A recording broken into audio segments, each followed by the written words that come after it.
नमस्कार, मैं विष्णु शर्मा आप सभी का आपके ही अपने चैनल विष्णु एटीपी में हार्दिक स्वागत करता हूं।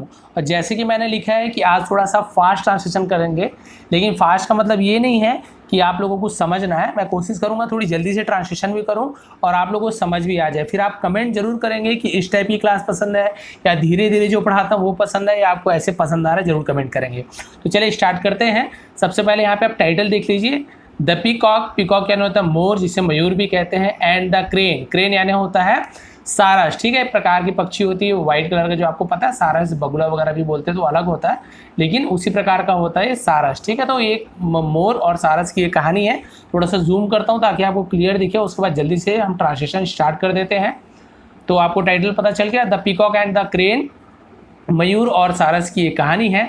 सबसे पहला लाइन देखते हैं, और क्योंकि वही चीज़ आपको बार बार मिलने वाली है, इसलिए बहुत सारी चीज़ आपको क्लियर है क्या होने वाला है, कैसे होने वाला है। वंस अ पीकॉक, एक बार एक मयूर। आप सभी को पता है वंस का मतलब, अ का मतलब बार बार नहीं बताऊंगा। वंस अ पीकॉक, एक बार एक मयूर, वॉज यानी था, डांसिंग यानी नाच रहा था। ये होता है आपका पास्ट कंटिन्यूअस टेंस। ठीक है, जहाँ पर वॉज या वर होता है और जो भी वर्ब होता है, क्रिया होता है, नाचना, खाना, पीना, उसमें यदि आईएनजी जुड़ा हुआ है, डांस में डांसिंग हो गया, प्ले में प्लेइंग हो गया, ईट में ईटिंग हो गया, ड्रिंक में ड्रिंकिंग हो गया। तो यदि वॉज या वर के साथ आगे वाले जो वर्ब होता है, क्रिया में आईएनजी जुड़ा है, तो वो कंटिन्यूअस टेंस हो जाता है पास्ट में। इज एम आर के साथ ऐसे होता है डांसिंग, प्लेइंग, तो वो प्रेजेंट कंटिन्यूअस टेंस होता है। ठीक है, ये भी बताऊंगा आपको। Once a peacock was dancing, एक बार एक मयूर नाच रहा था। इन अ फॉरेस्ट, जंगल में, इन यानी में, अ फॉरेस्ट यानी एक जंगल में नाच रहा था। स्प्रेडिंग, स्प्रेडिंग यानी होता है फैलाना। ठीक है, फैलाकर, किसे फैलाकर, हिज फेदर, हिज यानी अपने, उसके, फेदर्स यानी होता है पंखों को, आउट यानी बाहर। ठीक है, अपने पंखों को बाहर निकाल कर फैला रहा था। ठीक है, ये भी क्लियर हो गया। स्प्रेडिंग हिज फेदर आउट, अपने पंखों को बाहर निकाल कर क्या कर रहा था, नाच रहा था। देखिए नाच रहा था। नो डाउट यानी कोई डाउट नहीं है, डाउट यानी शंका नहीं होना, यानी कोई शंका नहीं है, कोई संदेह नहीं है। ही लुक्ड, वह दिख रहा था, लुक्ड यानी दिख रहा था, पास्ट टेंस है इसलिए। ही लुक्ड वेरी ब्यूटीफुल, वह बहुत सुंदर दिख रहा था, वेरी ब्यूटीफुल यानी बहुत सुंदर दिख रहा था। एंड फेल्ट प्राउड, और महसूस कर रहा था, फेल्ट यानी महसूस करना, प्राउड, प्राउड यानी होता है गर्व महसूस करना, और गर्व महसूस कर रहा था ऑफ हिज फेदर, ऑफ यानी के यानी से, हिज फेदर यानी अपने पंखों पर, ऑफ यानी पर का मतलब निकालेंगे, अपने पंखों पर वो बहुत ज़्यादा गर्व महसूस कर रहा था, सुंदर पंखों पर। सडनली यानी अचानक से, अ क्रेन, एक सारस, केम यानी आया, ठीक, कम यानी आना, केम यानी आया, एक सारस आया, देयर यानी वहाँ, तो एक सारस वहाँ आया। He wished the peacock, he wished, यहाँ पे विश का मतलब होता है विश करना, यानी जैसे बोलते हैं ना हाय, हेलो, नमस्ते, कैसे हो, उसे हम विश करना बोलते हैं। ही विश, उसने विश किया, यानी उन्होंने वही नमस्ते किया है, हाय हेलो किया। द पीकॉक यानी पीकॉक को। And they started talking, and they और वे यानी दोनों मिलकर उसे वे बोलेंगे, दे यानी वे। स्टार्टेड, स्टार्टेड यानी शुरू किया, टॉकिंग यानी बात करना, और वे दोनों यानी वे बात करना शुरू किए दोनों। फिर उसका क्या हुआ देखिए, वाइल टॉकिंग, वाइल यानी उस समय, टॉकिंग यानी बात करते समय को हम ऐसे बोलते हैं वाइल टॉकिंग, यानी बात करते समय, वाइल डांसिंग नाचते समय, वाइल ड्रिंकिंग पीते समय, तो इस प्रकार का यूज करते हैं। वाइल टॉकिंग यानी बात करते समय, टॉकिंग ऐसे नहीं बोले, टॉकिंग बोलेंगे, टॉकिंग, एल साइलेंट होता है।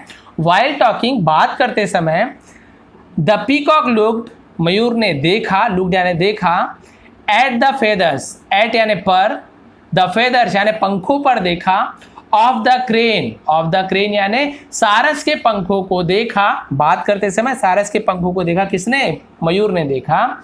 विथ यानी साथ, किसके साथ देखा उसने, हीट्रेड, इसे हम हेटर ऐसे नहीं पढ़ी, हीट्रेड इस प्रकार से उच्चारण होता है। हीट्रेड यानी होता है घृणा की दृष्टि से, जैसे नफरत बोलते हैं ना, तो नफरत से उसने देखा। द क्रेन आस्ड, सारस ने पूछा, आस्ड यानी पूछा, आस्क यानी पूछना, आस्ड पास्ट टेंस से ईडी जुड़ा हुआ है। सारस ने पूछा, द पीकॉक यानी पीकॉक से पूछा, सारस ने मयूर से पूछा। क्लियर हो गया।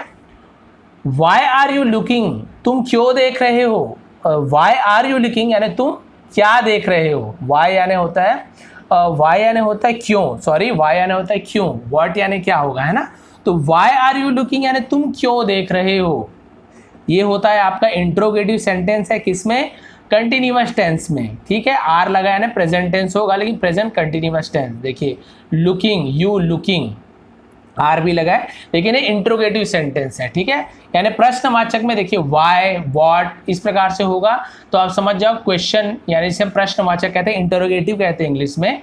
वाई आर यू लुकिंग, तुम क्यों देख रहे हो, यदि इसी प्रकार से होता वाई आर यू डांसिंग, तुम क्यों नाच रहे हो, वाई आर यू ड्रिंकिंग, तुम क्यों पी रहे हो, वाई आर यू सिंगिंग, तुम क्यों गा रहे हो। इस प्रकार से बहुत सारा सेंटेंसेस भी इससे बना सकते हो। वाई आर यू लुकिंग, तुम क्यों देख रहे हो, एट मी, मुझ पर, एट यानी पर, मी यानी मुझ पर, लाइक दिस यानी इस प्रकार से, लाइक यानी पसंद करना भी होता है और जैसे या प्रकार को भी लाइक कहते हैं, ठीक है, क्लियर हो गया।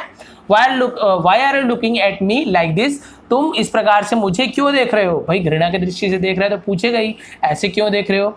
द पीकॉक रिप्लाइड, मयूर ने जवाब दिया, रिप्लाइड यानी किसी को जवाब देने को रिप्लाइड कहते हैं। आई एम लुकिंग, मैं देख रहा हूं, अब ये हो गया आपका प्रेजेंट कंटिन्यूअस टेंस। देखिए यहाँ पे आपको बताया था वॉज के बाद यदि क्रिया में एनजी जुड़ा है तो पास्ट कंटिन्यूअस टेंस, और यहाँ पे एम इज आर, उसके बाद कोई भी क्रिया, लुक यानी देखना, उसमें एनजी जुड़ा है, तो कोई भी क्रिया है उसमें एनजी जुड़ा है इज एम आर के बाद, तो आप समझ जाओ प्रेजेंट कंटिन्यूअस टेंस कहते हैं। आई एम लुकिंग, मैं देख रहा हूं, यदि ऐसे होता आई वॉज लुकिंग तो मैं देख रहा था, क्लियर हो गया। आई एम लुकिंग, मैं देख रहा हूं, एट योर यानी पर, योर यानी तुम्हारे, डल फेदर्स, डल यानी होता है कमजोर पंखों को देख रहा हूं, मैं तुम्हारे कमजोर पंखों को देख रहा हूं। दे हैव नो लस्ट, अब यहाँ पे देखिए दे हैव यानी तुम्हारे, उसके पास नहीं है, दे हैव यानी उनमें नहीं है, क्या नहीं है, नो यानी नहीं, उनमें नहीं है, क्या नहीं है, इसे हम बोलते हैं लस्टर, क्या बोलते हैं लस्टर, लस्टर यानी होता है चमक, उनमें चमक नहीं है यानी तुम्हारे पंखों में चमक नहीं है, एंड ब्यूटी और सुंदरता, ठीक है, क्लियर हो गया। मैं तुम्हारे पंखों को देख रहा हूं, उनमें ना तो चमक है और ना ही सुंदरता है, इसका मतलब ये होगा सी माइन, मेरा देखो, यानी मेरे पंखों को देखो, इसका मतलब ये हुआ सी माइन, माइन यानी मेरे, ठीक है, माई यानी भी मेरा होता है, माइन यानी मेरे होता है, सी माइन मेरे देखो यानी मेरे पंखों को देखो। How attractive they are, how यानी कितने, अट्रैक्टिव यानी आकर्षक, दे आर यानी वे हैं, यानी मेरे पंख कितने आकर्षक है ये देखो। नेचर हैज डन, नेचर यानी प्रकृति ने किया है, हैज डन यानी प्रकृति ने किया है, so much injustice, so much यानी बहुत ज़्यादा, इनजस्टिस, इसे इनजस्टिस यानी होता है नाइंसाफ़ी, यानी नेचर ने तुम्हारे साथ बहुत ज़्यादा नाइंसाफ़ी की है, टू यू यानी तुम्हारे प्रति नेचर ने बहुत ज़्यादा नाइंसाफ़ी की है। नेचर यानी प्रकृति वातावरण आपका वही नेचर कहलाती है, ठीक है, बहुत ज़्यादा नाइंसाफ़ी की है। सच अ स्ट्रॉन्ग बर्ड यानी बहुत ज़्यादा, सच अ यानी के जैसे, स्ट्रॉन्ग बर्ड यानी मजबूत पक्षी के जैसे हो तुम, यानी मजबूत पक्षी हो, स्ट्रॉन्ग बर्ड यानी बहुत ही मजबूत पक्षी हो, ताकतवर हो। एंड सो डल फेदर, और बहुत ही कमजोर पंख, यानी इतने मजबूत पक्षी हो, इतने ताकतवर, स्ट्रॉन्ग यानी ताकतवर पक्षी हो, लेकिन तुम्हारे पंख बहुत ही डल है, बहुत ही कमजोर पंख है तुम्हारे। This is really a pity, this is really यानी ये सचमुच में है, दिस यानी यह, इज यानी है, रियल यानी सचमुच में, अ पिटी, अब यहाँ पे पिटी का मतलब क्या होगा, दया, तरस, यानी सचमुच में इसमें मुझे क्या आ रही है, दया आ रही है, यानी सचमुच में ये दया के पात्र है, सचमुच में ये तरस के पात्र हैं, यानी तुम्हारे पंख इतने कमजोर हैं कि मुझे दया आ रही है, इसका मतलब ये होगा। द क्रेन रिप्लाइड, फिर उसके बाद क्रेन ने क्या कहा, सारस ने क्या कहा, देखिए मयूर ने तो बोल दिया भाई कि मुझे बहुत दया आ रही है कि इतने मजबूत हो लेकिन तुम्हारा पंख इतना कमजोर है, लेकिन अब क्रेन क्या बोल रहा है, देखिए nature has always been fair, nature यानी प्रकृति हमेशा होती है, ऑलवेज बीन यानी हमेशा होती है, क्या होती है, फेयर यानी हमेशा फेयर होती है, फेयर होना है निष्पक्ष होना, यानी सही पक्ष को लेना उसे फेयर बोलते हैं, हमेशा निष्पक्ष होती है हमारी प्रकृति। विथ एवरी क्रीचर यानी हर एक पशु, क्रीचर यानी होता है जंतु, जीव जंतु को क्रीचर बोलते हैं, यानी प्रकृति हमेशा क्या होती है, इंसाफ, मतलब इंसाफ लेती है हमारे साथ, या फेयर होने को हम क्या बोल सकते हैं हिंदी में, निष्पक्ष होती है, किसी का वो भेदभाव नहीं करती है हर जंतु के लिए। दो यानी क्या होता है, इसे हम थॉट ऐसे नहीं पढ़ेंगे, थॉट अलग होता है, इसे दो पढ़ते हैं। दो यानी क्या होगा, हालांकि, भले ही, यद्यपि, दो यानी हालांकि, भले ही, यू हैव ब्यूटीफुल फेदर्स, भले ही तुम्हारे पास है, यू हैव यानी तुम्हारे पास है, ब्यूटीफुल फेदर्स बहुत सुंदर पंख है, हालांकि तुम्हारे पास बहुत सुंदर पंख है, वाइल जबकि, माइन जबकि मेरे, आर डल जबकि मेरे पंख क्या है, डल है, कमजोर है, आर यानी है, डल यानी कमजोर। भले ही तुम्हारे पास सुंदर पंख है जबकि मेरे कमजोर हैं, येट, येट यानी तो भी, आई कैन फ्लाई मैं उड़ सकता हूँ, हाई यानी ऊंचा तो भी मैं ऊंचा उड़ सकता हूँ, इन द क्लाउड्स बादलों में, इन यानी में, द क्लाउड्स यानी बादलों में ऊंचा उड़ सकता हूँ, एंड यू कांट और तुम नहीं। देखिए कैन यानी सकना और कांट यहाँ पे और रहता है, उसे शॉर्ट में कांट बोल देते हैं, कैन नॉट को कैन बोल देते हैं, ठीक है। यू कैंट यानी तुम नहीं सकते, डू यानी करना, ठीक है। यू कैन डू दैट तुम नहीं कर सकते, तुम वो नहीं कर सकते, एट ऑल, एट ऑल यानी क्या होता है, बिल्कुल भी, ठीक है। यानी मैं आसमान में बहुत ऊपर उड़ सकता हूं लेकिन तुम बिल्कुल भी नहीं उड़ सकते, यानी तुम वो बिल्कुल भी नहीं कर सकते, एट ऑल को यही बोलते हैं। The peacock felt ashamed, peacock felt यानी जो मयूर को महसूस हुआ, क्या महसूस हुआ, असेम्ड, असेम्ड का मतलब होता है शर्मिंदा महसूस होना, और मयूर शर्मिंदा महसूस किया, एंड बेग्ड और मांगा, बेग्ड यानी होता है मांगना, ठीक है। बेगर से बेग्ड बना, बेगर यानी भिखारी यानी मांगने वालों से बेगर बोलते हैं, तो बेग्ड यानी मांगा।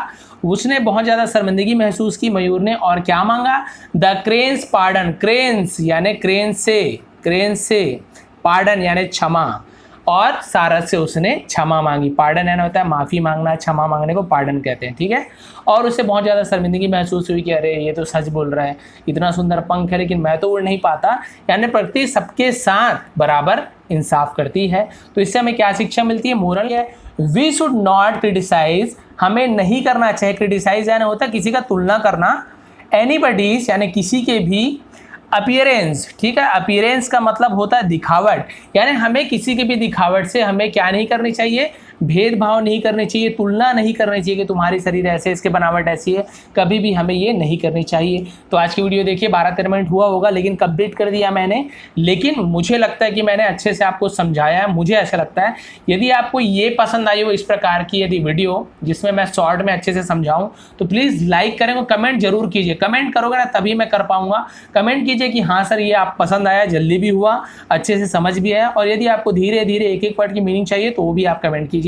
जो ज़्यादा कमेंट करेंगे मतलब जिसका कमेंट ज़्यादा है उस प्रकार से पढ़ाने की कोशिश करूंगा, तो आप बताएंगे कमेंट करके। तो ये थी आज की क्लास, थोड़ी पसंद आई प्लीज़ लाइक शेयर जरूर करेंगे, लाइक कर दिए करें, इतना मेहनत करता हूँ, आपको सिर्फ लाइक छूना होता है, वो तो आप कर ही सकते हैं। आप सभी का बहुत बहुत धन्यवाद, आपका दिन शुभ रहे।